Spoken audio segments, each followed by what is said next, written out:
Welcome back to Chow Time Pods. Your host, Red. I got videos today from Hollywood Body Counts. When Darth Sidious whispers, "The Jedi use their power for good." Good is a point of view, Anakin. The Sith and the Jedi are similar in almost every way. I mean, it's just like two countries going at war. Each country thinks they're doing the right thing for each of their own countries. You know, one country views the other one as evil, but that country views them as themselves as righteous and the other country as evil. Makes sense. Anakin, his words cut deeper than pure manipulation as they expose uncomfortable truths about power, morality, and fear. Jedi call themselves protectors, but they too wage war and cling to authority. Sidious points out that both Jedi and Sith hunger for control, only cloaked in different... Yeah, peace and justice is still control in a sense because you want order, but they want power and tyranny and order. Like, it makes sense to me that what they truly want is the same thing, just going about very differently. Different languages. This reminds me of X-Men and Magneto and Xavier, how they both believe in mutants and should be able to coincide with people, or mutants are not evil or any way. But one thinks that they're superior, which would be Magneto, that mutants are better, and then one thinks that they should live amongst humans. So it's just that different thought processes going against each other, but very similar goals in mind. His promise to cheat death is a power only one has achieved. But if we work together, I know we can discover the secret. reflects humanity's eternal obsession with immortality, equine myths of alchemists, emperors, and scientists chasing longevity. I mean, he said it. That's the only thing that's a guarantee in life right there. Death. By calling Jedi dogmatic, Sidious reveals their blindness to perspective outside rigid doctrine.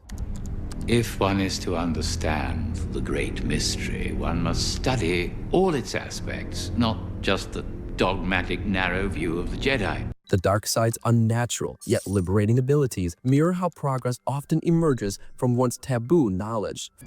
The dark side of the Force is a pathway to many abilities some consider to be unnatural. Finally, his warning that Remember back to your early teachings. All who gain power are afraid to lose it, even the Jedi. is universal. From emperors to democracies, history proves fear of losing power drives corruption, wars, and betrayals. That's why when you see power go somewhere, what does that usually do? They just acquire more power. They Fear, never not relinquish. ideology, sustains power. There is no right or wrong in Sidious's lessons, only what's to be done. Norman Osborn as the Green Goblin doesn't just fight. Loved Dark Sidious, by the way. I thought he was a great character. Also like Norman Osborn in the original Spider-Man series. Spider-Man, he dismantles the very idea of the hero by saying, And they found you amusing for a while, the people of this city. It might be just because I'm a big fan of William Dafoe too, but The one thing they love more than a hero is to see a hero fail, fall, die trying. in those So words true. lies a deep I mean, look at someone like Mr. Beast, you know? Everybody praises him. Everybody like, oh, Mr. Beast, biggest YouTube creator, blah, blah, blah. As soon as any type of controversy ever comes up about Mr. Beast, everyone jumps on it. Everyone's like, he's not as great as he everybody thinks he is, huh? This is the proof. It is so true. People love the downfall of very prominent figures. commentary on human nature. Society elevates its champions, but it also delights in tearing them down. History is filled with examples of public figures like Princess Diana, who were celebrated one moment only to be vilified the next. He warns Peter, In spite of everything you've done for them, eventually they will hate you. Why bother? Because it's right. capturing the fleeting nature of Give him gratitude. a The boop. masses often expect endless sacrifice from leaders, yet rarely rewarded with loyalty. Even his harsh view of humanity as It's the real truth. This is probably how I actually view humanity myself, tell the truth. The way Norman kind of portrays it here.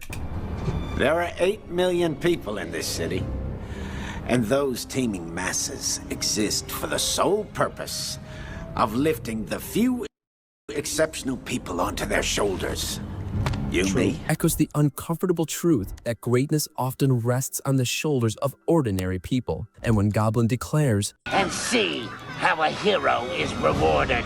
Don't do it, Goblin! We are who we choose to be. Now choose!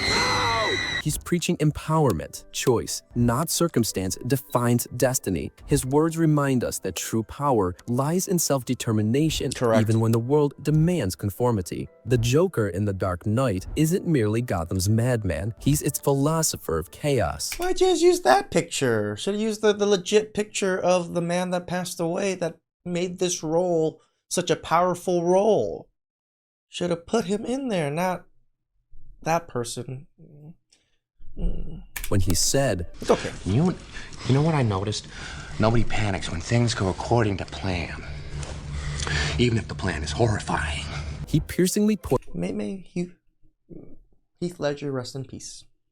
It's a good man. points to society accepting cruelty as long as it feels predictable, like wars, corruption, and poverty, but erupts only when the unexpected disrupts that illusion of order. When he warns that I'll show you. When the chips are down, these civilized people, they'll eat each other. he's speaking to fragility, strip away comfort, and the veneer of morality often collapses, as history has shown. This is what we tell women. This is the warning that we give women. They live in this world of comfort, that void of a lot of responsibilities and consequences, because men made it that way for them. This in times of crisis and famine, when But once shit hits the fan, and we're seeing it now. survival instincts eclipse civility, his claim that I'm an agent of chaos. Oh, and you know the thing about chaos? It's fair. reframes disorder not as destruction, but as equality. Unlike systems That is very similar thought process as the snap itself, right? Like, it is not who's better than others or whatever it is. It is just a random, half the people are gone. No justice, no nothing, fairness. titled by wealth, politics, or privilege, chaos spares no one as it reduces all to the same uncertainty. To live I have one rule. Oh, then that's the rule you'll have to break to know the truth. Which is? The only sensible way to live in this world is without rules. And tonight you're gonna break your one rule. is extreme, but it reflects a deeper truth. Rigid systems can bind us to reality, while adaptability ensures survival. The Joker's lesson is unsettling, but timeless. Order is fragile, chaos inevitable. Henry Ducard offers Bruce Wayne lessons that feel less villainy and more like brutal truths about life and justice. Are you ready to begin? I can barely stand. Death does not wait for you to be ready. Death is not considerate warfare. Reminds us of life's most unforgiving reality. Mortality comes without fairness or warning. It is a call to prepare. I mean, life comes without fairness or warning. To act and to live with urgency. When he says, Crime cannot be tolerated. Criminals thrive on the indulgence of society's understanding. It is true. This is America now. America is so understanding now that we understand criminals' feelings of why they're criminals. And we feel bad for them for choosing the path of being criminals. That the toxic empathy that we have nowadays is ridiculous in the US. That we feel so sorry for people that are getting justice sometimes, but yet we feel less sorry for people that don't deserve it. It's so interesting that we changed. Our society has just been flipped on its head of how we used to view everything. We used to be very intolerant. The country itself used to be very intolerant. If you were a Nazi, you get the fuck out. You don't belong in this country. You don't know this. Now, people talk about they're calling themselves communists and all these other things. People are just so empathetic that it's killing themselves and making everything turn evil because of empathy. he critiques the failures of leniency as socialites that excuse corruption and lawlessness often Pretty much enable what's their going on own now. decay. His words echo through history, where civilizations weakened by tolerance of vice and injustice collapsed Tolerance of vice and justice, corn, and everything else going on. under their own weight. Even his belief that I'm no executioner. Your compassion is a weakness your enemies will not share. has merit in conflict. Kindness without caution leaves one vulnerable. His doctrine of restoring balance by tearing down decadent civilizations reflects a hard truth. Unchecked excess breeds downfall. If someone stands in the way of true justice, you simply walk up behind them and stab them in the heart. Ducard's philosophy reminds us that justice without strength is fragile and survival demands vigilance. Al Pacino's John Milton, revealed as the devil himself, doesn't tempt with fire and brimstone. He tempts with truths about human desire. He says, Freedom, baby, I actually never seen this movie. Might have to watch it though. is never having to say you're sorry. speaking to the intoxicating appeal of a life unburdened by judgment or restraint, a vision of freedom that many secretly crave. When he says,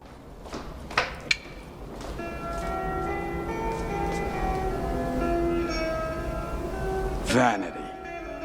Definitely my favorite sin. it resonates because vanity drives ambition, progress, And now I gotta watch this movie. It looks damn good. and creativity as much as it fuels downfall, as humanity's obsession with image and recognition has built empires and destroyed them alike. His mocking Look at the pyramids. What is that? This is a big monument to recognition of one person. of rules It's the goof of all time. Look, but don't touch. Touch, but don't taste. Taste, don't swallow. exposes the hypocrisy of a world that dangles temptation while demanding restraint. And when he says, It's like a bag of fucking bricks. All you gotta do, set it down. it strikes at the heart of human suffering. Most of our chains are self-imposed. True. Milton's dark wisdom forces us to confront uncomfortable truths, that free will is both our greatest gift and our greatest curse. Yeah, because we can do evil and bad things, even though we don't think they're evil and bad things. Thanos isn't remembered just for destruction. He's remembered for conviction. His philosophy begins with a cold truth. This universe is finite, its resources finite. If life is left unchecked, life will cease to exist. It needs In a world of overpopulation, scarcity, and ecological collapse, his warning mirrors real debates about sustainability. Where others look away, Thanos claims, correction. You don't know that! I'm the only one who knows that. At least I'm the only one with the will to act on it. as his strength lies not in power, but in resolve to confront what others deny. When he calls a racing half of life With all 6 stones, I could simply snap my fingers. They would all cease to exist. I call that mercy. it reframes genocide as sacrifice, forcing us to ask, is survival worth unbearable choices? His chilling fray Yes. Yes. In my opinion, yes. I guess I have a little bit different experience from this because I'm from Cambodia and my country was just devastated. I mean, devastated over things similar to this. And I don't think it was mercy in any way, to tell you the truth. It definitely didn't seem like it was mercy. The hardest choices require the strongest wills. speaks beyond fiction, as leaders, innovators, and even individuals often face decisions where doing what is necessary means being hated for it. And his This I 100% understand. 100% understand. In real life, because I always tell you guys, people call me mean, they say I'm hateful or whatever it is all the time. And I'm not. I just tell them what is the best thing that I believe to tell them. You know, like advices or whatever it is. I don't really sugarcoat things much. I just tell them is. right? And yes, for being that, you're hated for it. And it's okay. I'm perfectly fine with it. But it is a burden that I don't think a lot of people want to deal with. People rather just keep to themselves and not have to deal with these things and be hated. It's okay to be hated, especially when you have goals and dreams that you want to achieve. You're always going to be hated. Obsession with balance. Pretty, isn't it?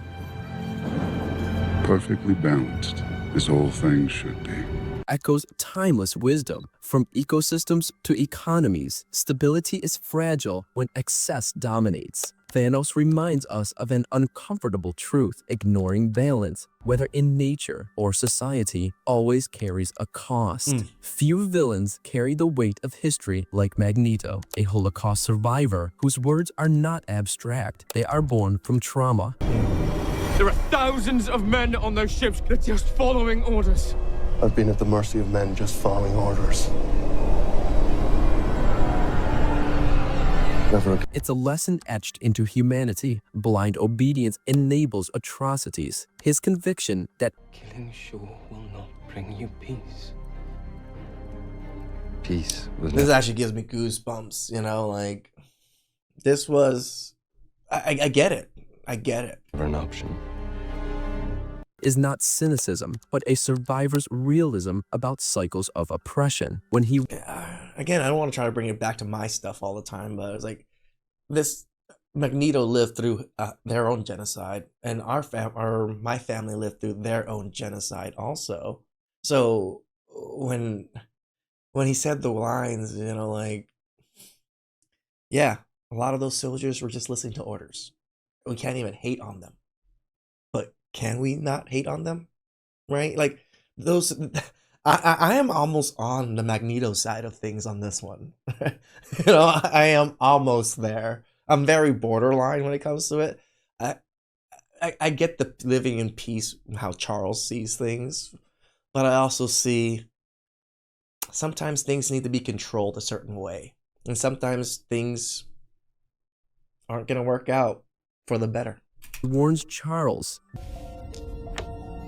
Doesn't it ever wake you in the middle of the night? The feeling that someday they will pass that foolish law, or one just like it, and come for you and your children.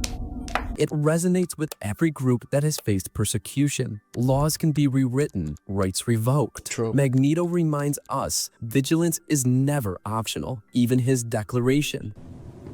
We are the future, Charles, not them. They no longer matter.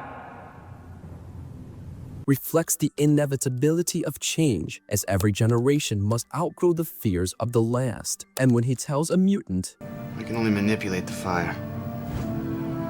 I can't create it. You are a god among insects.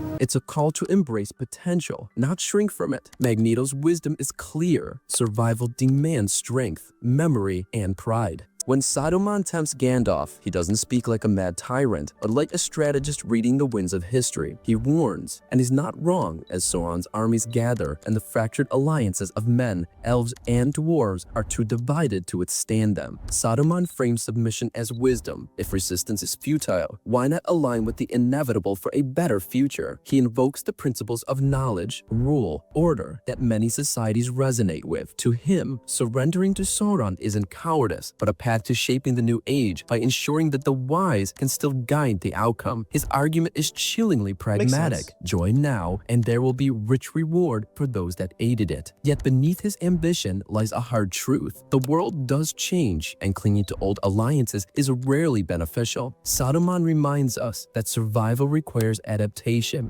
Power vacuums are always filled, and ignoring shifting realities leaves one unprepared for the future. Time's up. Thanks for watching. Yeah, again, something different from the usual, women fuckery. But I thought this was a good one. I really enjoyed the topics that a lot of these characters brought up.